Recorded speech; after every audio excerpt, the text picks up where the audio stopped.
Terungkap perbedaan usia Josie Putri Cahyani, warga asal Padang Pariaman yang tewas di Jepang dan kekasihnya Keishiro Kajimura. Wanita yang menimba ilmu ke Jepang ini ternyata berusia 23 tahun dan kekasihnya 40 tahun. Warga Padang Pariaman, Sumatera Barat menjadi korban pembunuhan di Jepang pada Selasa 22 Agustus 2023 sekitar pukul 16.30 waktu setempat. Dikutip dari tribunpadang.com, pria Jepang yang diduga menjadi pelaku pembunuhan WNI ditangkap di kota Tokyo. Diketahui pria berusia 40 tahun itu tinggal di apartemen lokasi kejadian. Ia ditangkap karena dicurigai meninggalkan jenazah seorang pelajar Indonesia berusia 23 tahun tersebut.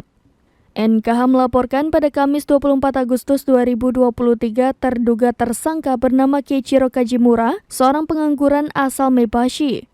Dia ditangkap atas temuan mayat pelajar Indonesia Josie Putri Cahyani yang ditemukan tewas di sebuah kamar di sebuah apartemen di Maebashi pada tanggal 22 Agustus lalu.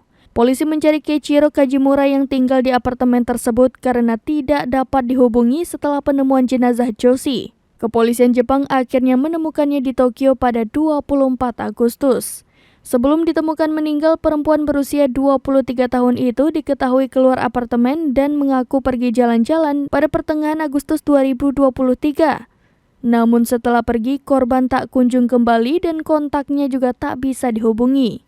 Ketika penyelidik mencari lokasi yang berhubungan dengan pelajar yang hilang, mereka menemukan mayatnya di apartemen kekasihnya Keiichiro Kajimura.